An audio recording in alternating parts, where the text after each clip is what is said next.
آله وأصحابه وبارك وسلم بلغ العلا بكماله كشف الدجى بجماله حسنت جميع خصاله صلوا عليه وآله আলহামদুলিল্লাহ।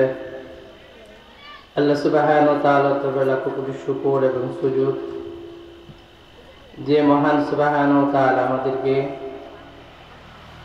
এমন একটা পবিত্র প্রতিকূল মুহূর্তে আল্লাহ রাব্বুল আলামিন আমাদেরকে এমন একটা মজলিসের আয়োজন করে দিয়েছেন। পূর্ব টুঙ্গাপাড়া জামে মসজিদ দারুল উলুম কওমি মাদ্রাসার উদ্যোগে, যেটা অবশ্যই প্রশংসনীয় এবং শুকরিয়ার ব্যাপার। সেজন্য আমরা প্রত্যেকে আল্লাহ সুবহানাহু ওয়া তাআলা শিখানো ভাষায় আল্লাহ তাআলার দেওয়া জবান দিয়ে অন্তরস্থল থেকে প্রত্যেকে শুকরিয়া জ্ঞাপন করছি। প্রত্যেকে মহাব্বতের সাথে জোরে সোরে পড়ছে আলহামদুলিল্লাহ। যে আল্লাহ রাব্বুল আলামিন এমন একটা সময় দিয়েছে, যে সময়ে বিভিন্ন যুবকেরা, বিভিন্ন এলাকার মুরব্বীরা চাষতলে বৈশা বিভিন্ন নাচ গান সিনেমা দেখত। এমন একটা সময়ের মধ্যে আল্লাহ রাব্বুল আলামিন আমাদেরকে জান্নাতের বাগানের মধ্যে বসার মতো তৌফিক দান করছেন। এই জন্য প্রত্যেকে খুশি না বেজার? জোরে বলতে হবে, খুশি না বেজার? অবশ্যই খুশির ব্যাপার, এটা আনন্দের ব্যাপার। আজকে মজমা আছে, আগামীকাল থাকবে না। এই জন্য এই সময়টাকে মূল্যায়ন করা চাই। আমরা এলাকাবাসী যারা আছি প্রত্যেকে আজকের দিনটাকে গনিমত মনে করে অন্তত আজকের দিনের জন্য সমস্ত ব্যস্ততাকে ফারিক করে মজমায় আইসা উলামায়ে কেরামের পবিত্র জবান মুবারক থেকে কিছু আলোচনা শুনে এর উপর আমল করে দুনিয়াটাকে ত্যাগ দিয়ে আখিরাতের দিকে চলার মতো পথে অর্জন করার তৌফিক দান করুক। আসলে দেখেন, আমরা দুনিয়ার মধ্যে আসছি, প্রত্যেকটা প্রাণী, আমরা যারা দুনিয়াতে আসছি প্রত্যেকটা প্রাণী একদিন না একদিন মৃত্যুবরণ করতেই হবে। কি বলেন? নাস্তিক বলেন, কাফের বলেন, মুশরিক বলেন, দুনিয়ার সমস্ত মানুষ অন্তত আল্লাহকে বিশ্বাস করুক আর নাই করুক, আল্লাহর ইবাদত বন্দেগী করুক চাই না করুক, আল্লাহ রাসূলকে ভালোবাসুক বা না বাসুক, এগুলোকে মিথ্যা প্রতিপন্ন করুক, কিন্তু একটা জিনিসকে তারা মিথ্যা প্রতিপন্ন করতে পারে না, সেই জিনিসটা হলো মৃত্যু। মৃত্যুর মাসআলায় প্রত্যেকটা মানুষ একমত যে একদিন না একদিন মৃত্যুবরণ করতে হবে। কোন নাস্তিক অস্বীকার করতে পারে নাই যে আমি মৃত্যুবরণ করব না। কেন অস্বীকার করতে পারে নাই? সে চোখ দিয়ে দেখতেছে যে দুনিয়ার মধ্যে, দুনিয়ার সৃষ্টি লগ্ন থেকে নিয়ে অদমি পর্যন্ত কোন মানুষ দুনিয়ার মধ্যে জীবিত থাকতে পারে নাই, অনন্তকালের জীবন নিয়ে আসতে পারে নাই। সুতরাং প্রত্যেকটা মানুষ, প্রত্যেকটা জীবকে একদিন না একদিন মৃত্যুবরণ করতে হবে। এই জন্য কিন্তু প্রত্যেকেই বিশ্বাস করে মৃত্যুবরণ করতে হবে। কিন্তু তারপরে দেখবেন মন্দ কাজ, অসৎ কাজ ছাড়তে পারে না। সবাই জানে মৃত্যুবরণ করতে হবে, তারপর দেখবেন গান বাজনা, ডোল তবলা এগুলা থেকে ফারেক হইতে পারে না। এটা হলো বদনসিব। আমি জানি আমার মৃত্যুবরণ করা লাগবে, যদি মৃত্যুবরণ করি তাহলে আমার জীবনের যত অসৎ কাজ আছে, অসৎ কাজ থেকে আমাকে ফারেক করে পবিত্র হওয়ার দরকার আছে না নাই? জুড়ে বলতে হবে, আছে না নাই? অবশ্যই প্রত্যেকটা মানুষেরই অসৎ কাজ থেকে নিজেকে সেভ করতে হবে, সেভ করে আখিরাতের জন্য নিজেকে প্রস্তুতি করতে হবে।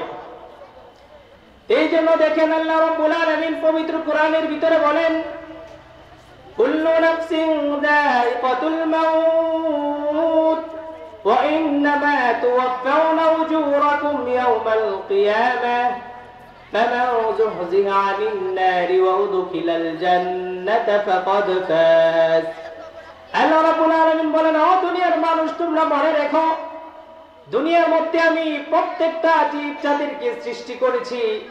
প্রত্যেকটা জীব কোনো না কোনো একটা সময় মৃত্যুর সাধন করতে হবে। এই দুনিয়ার মধ্যে কোনো মানুষ দুনিয়ার মধ্যে জীবিত থাকবে না, অনন্তকাল থাকবে না।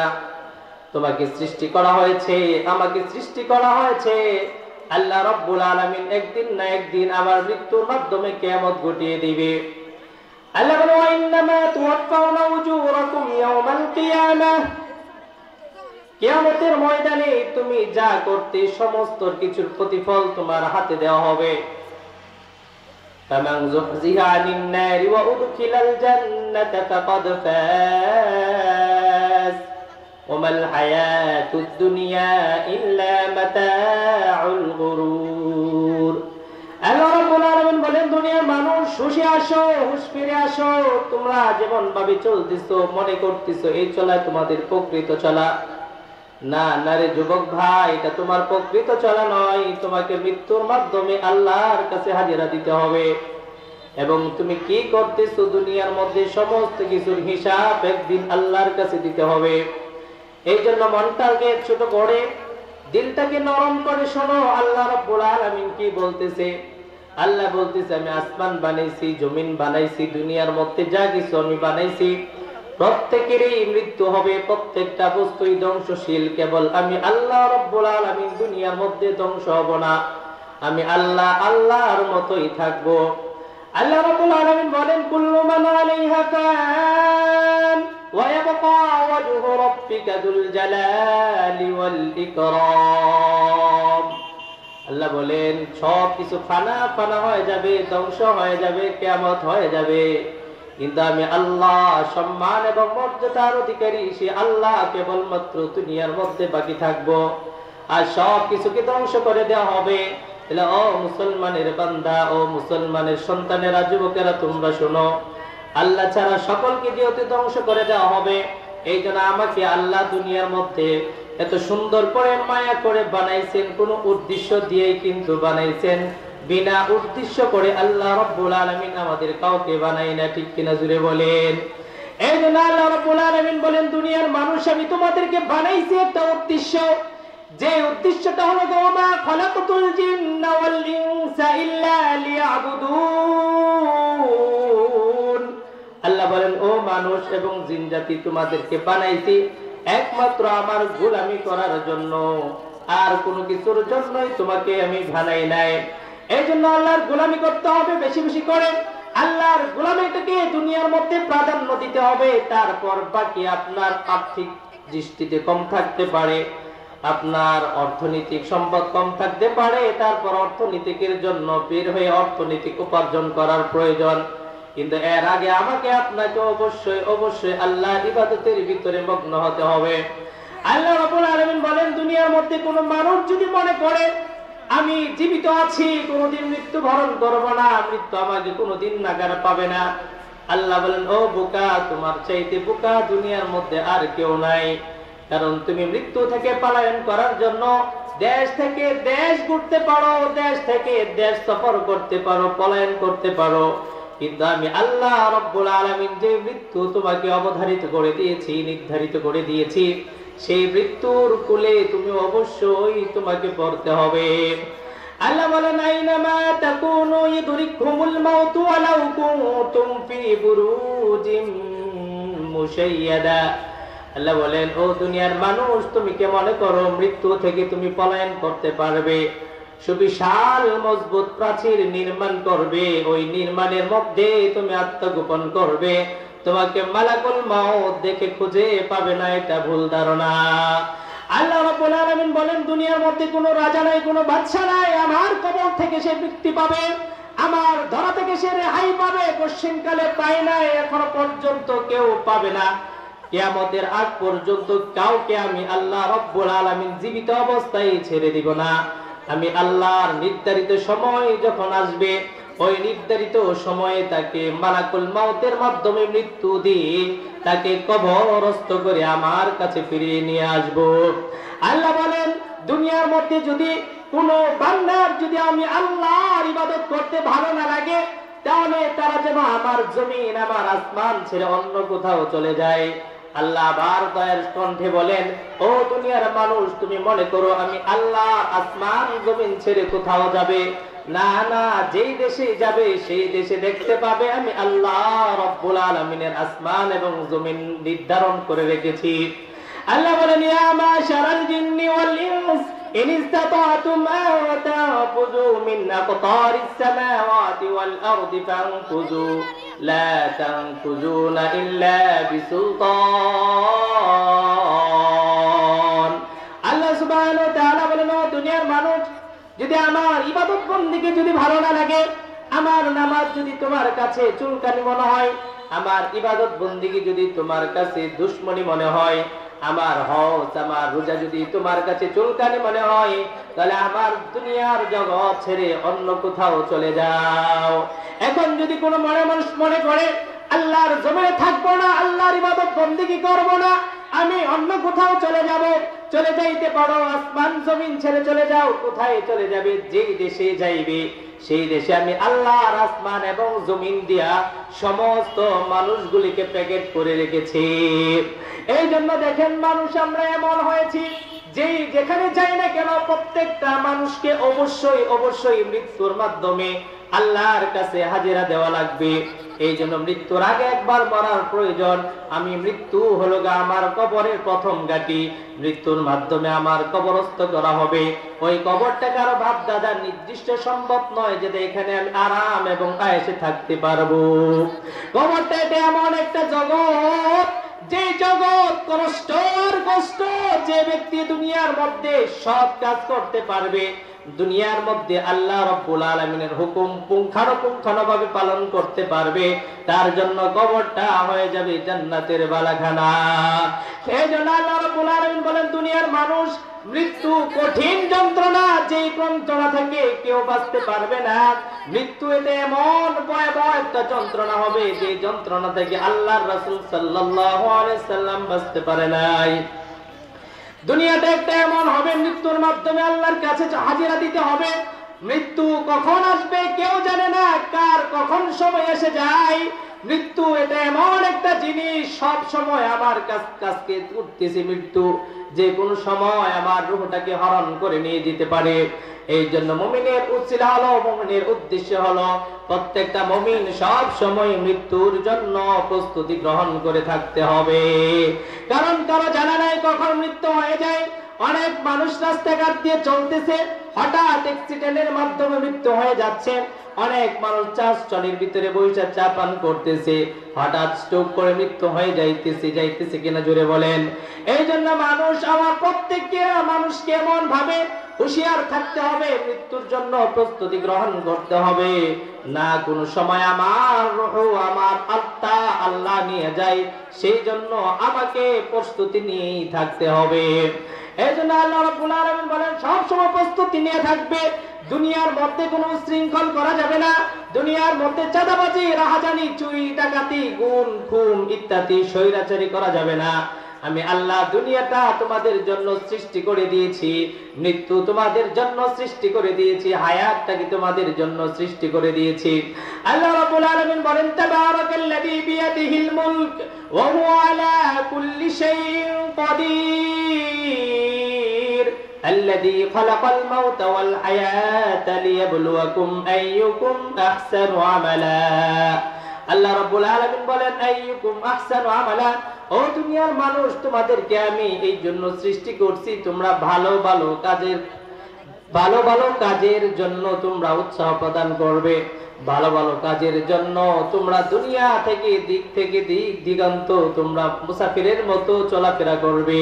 কারণ দুনিয়াটা তোমাদের জন্য একটা ক্ষেত, যে ক্ষেতে যে যত বেশি রোপণ করতে পারবে, পরিচর্যা করতে পারবে, তার ফলন তত বেশি ভালো হবে। এই জন্য দুনিয়ার হায়াত তোমাদের জন্য এমন করে দেওয়া হয়েছে, এই দুনিয়ার মধ্যে যত আল্লাহর কাজ করতে পারবে, আল্লাহ রাব্বুল আলামিনের কাছে তত বেশি সম্মানিত হতে পারবে।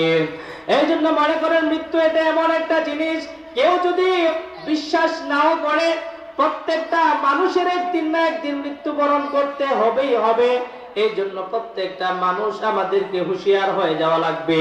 আল্লাহ রাব্বুল আলামিন বলেন মৃত্যু থেকে তুমি পলায়ন করবে, অথচ মৃত্যু তোমার সাথে সাথে আছে।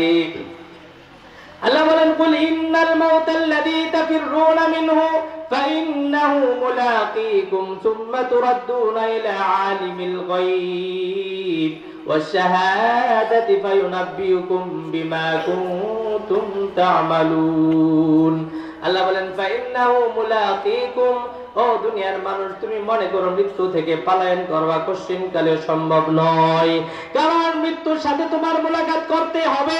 মানুষ মোলাকাত করতে হলে অবশ্যই সামনাসামনি মোলাকাত হয়, পিছন দিক দিয়ে মোলাকাত হয় না। এই জন্য আল্লাহ রাব্বুল আলামিন বলে মৃত্যু থেকে তুমি পলায়ন করতে পারো, মৃত্যু থেকে ছোটাছুটি করতে পারো, বিভিন্ন উন্নত রাষ্ট্রের মধ্যে ভালো উন্নত চিকিৎসা দিয়ে বাঁচার জন্য তুমি ছোটাছুটি করতে পারো, কিন্তু তুমি কোনোদিন আল্লাহ রাব্বুল আলামিনের দরা থেকে রেহাই পাবে না। এই জন্য মানুষ দুনিয়ার মধ্যে চিন্তা করতে হবে, তোমার জীবনটাকে তোমার আত্মাটাকে পবিত্র করতে হবে। যে পবিত্র আত্মা আল্লাহ রাব্বুল আলামিন পছন্দ করেন, সেই পবিত্র আত্মা হলো আমলের বিনিময়ে একটা মানুষের আত্মা পবিত্র হয়। আমল যদি ভালো থাকে, নেক কাজ যদি হতে পারো, তাহলে হাসরের ময়দানে তুমি খুশি চিত্তে হাঁটতে পারবে, আনন্দে জীবন যাপন করতে পারবে। আর যদি তোমার দুনিয়ার জীবন হয়ে যায় রং তামাশার জীবন, তাহলে মনে রাখবে কিয়ামতের ময়দানে তোমার কষ্টের কোনো শেষ থাকবে না। এই জন্য আল্লাহ রাব্বুল আলামিন বলে ও দুনিয়ার মানুষ, জেনে রাখো, বুঝে রাখো, লিখে রাখো, তোমার মৃত্যু বরণ করতেই হবে। মৃত্যু থেকে কোনো দিন কোনো একটা সময় তুমি রেহাই পাবে না। এই জন্য মৃত্যু তোমার অবধারিত। দুনিয়ার মধ্যে আল্লাহ দিয়েছেন, মৃত্যুর মাধ্যমে আল্লাহর কাছে হাজিরা দিতে হবে, কিন্তু কবরে যে যাবে, কবরে কি নিয়ে যাইবে? আল্লাহর হাবিব সাল্লাল্লাহু আলাইহি সাল্লাম বলেন কবর কারো বাপের বিটা নয় যে আরাম আয়েশের জিন্দেগি কাটাইতে পারবে। কবরটা এমন একটা জিনিস, আল্লাহ রাসূল সাল্লাল্লাহু আলাইহি সাল্লাম বলেন আল কবরু ইম্মা রাউযাতুম মিন রিয়াজিল জান্নাহ ওয়া ইম্মা হুফরাতিন মিন হুফারিন নার আও কামা ক্বালা আলাইহিস সালাতু ওয়াস সালাম। আল্লাহ রাসূল সাল্লাল্লাহু আলাইহি সাল্লাম বলেন কবরটা কারো জন্য জান্নাতের বাগান হয়ে যাবে, আবার কবরটা কারো জন্য জাহান্নামের গর্ত হয়ে যাবে। হযরত উসমান গনি রাদিয়াল্লাহু তাআলা আনহু কবর দেখতেন আর কান্না করতেন। সাহাবীরা বলতেন আপনি তো আল্লাহ রাসূল সাল্লাল্লাহু আলাইহি সাল্লামের জলিলুল কদর সাহাবী, আপনি কবর দেখলে এমন কেন কান্না করেন? উসমান গনি রাদিয়াল্লাহু তাআলা আনহু বলেন আমি আল্লাহর রাসূলের কাছ থেকে শুনেছি কবরটা হলো প্রথম ঘাঁটি। কোন মানুষ যদি কবরের মধ্যে ধরা পড়ে যায়, তাহলে সে সব জায়গায় ধরা পড়ে যাবে। আর যদি কোনো মানুষ নেককার হয়ে থাকে, তাহলে কবরে যদি ধরা না পড়ে, তাহলে সব জায়গার মধ্যে সে খালাস পেয়ে যাবে, খালাস পেয়ে জান্নাতি হয়ে যাবে। এই জন্য কবরটাকে সুন্দর করার দরকার। কবরটাকে সুন্দর করার মানে হলো সুন্দর আমল দুনিয়ার মধ্যে করে যাওয়ার দরকার। এই জন্য আমল সৎ আমল হতে হবে, আমল আল্লাহর হাবিব সাল্লাল্লাহু আলাইহি সাল্লামের সুন্নাত তরিকা হতে হবে। আমল যদি গায়রি সুন্নাত অনুযায়ী হয়, তাহলে কোন আমল আল্লাহর কাছে কবুল হবে না। এই জন্য আমল করতে হবে, এমন আমল করতে হবে যে আমল আল্লাহ এবং আল্লাহ রাসূল সাল্লাল্লাহু আলাইহি সাল্লামের তরিকা এবং হুকুম অনুযায়ী হয়। হুকুম অনুযায়ী হয়, তাহলে তোমার আমার সুন্দর জিন্দেগি হয়ে যাবে। এই জন্য আমাদের চিন্তা করতে হবে, আমাদেরকে অবশ্যই অবশ্যই ওই পথে পরিচালিত হতে হবে যে পথটা ছিল সুন্দর এবং যে পথটা ছিল শান্তিময় পথ। এই জন্য দেখেন প্রত্যেকটা মানুষ মৃত্যুর মাধ্যমে আল্লাহ রাব্বুল আলামিনের কাছে ধরা দিতে হবে। মৃত্যু কথাটা কত সংক্ষিপ্ত ছোট্ট একটা কথা, কিন্তু এর ওজন অনেক বেশি। মৃত্যুর কথা কোন মানুষ যদি চিন্তা করে, তাহলে চিন্তা করার বিষয়। এখন মনে করেন যদি আমার মৃত্যু হয়ে যায়, আমার কাছে মালাকুল মাউত আল্লাহ পাঠিয়ে দেয়, তাহলে আমার আপনার অবস্থা কি হবে? চিন্তা করার বিষয়। এই জন্য আল্লাহ পাক রব্বুল আলামিন বলেন দুনিয়ার মানুষ তোমাদেরকে আমি দুনিয়ার মধ্যে দিয়েছি নেক আমলগুলো করে, তারপর মৃত্যুর মাধ্যমে আমি আল্লাহর কাছে হাজিরা দাও। যদি নেক আমল না করতে পারো, তাহলে তোমার মৃত্যুর যন্ত্রণা এত তীব্র থেকে তীব্র হবে যেই আযাব, যেই যন্ত্রণা কোনোদিন সহ্য করা সম্ভব হবে না। মৃত্যুর যন্ত্রণা অনেক কঠিন যন্ত্রণা। এটা এমন একটা যন্ত্রণা যে এই মুখে পতিত হয়েছে সে কেবল বলতে পারে কেমন যন্ত্রণা। ঈসা আলাইহিস সালাম একদিন কবর দিয়ে যাইতেছিলেন। আল্লাহ রাব্বুল আলামিন ঈসা আলাইহিস সালাম কেমন শক্তি দিয়েছিলেন। ঈসা আলাইহিস সালাম মরা মানুষকে জীবিত করতে পারতেন। একদিন কবরস্থ মানুষের রাস্তা দিয়ে যখন যাইতেছিলেন তখন ঈসা আলাইহিস সালাম বলেন কুম বিইذنিল্লাহ, আল্লাহর হুকুম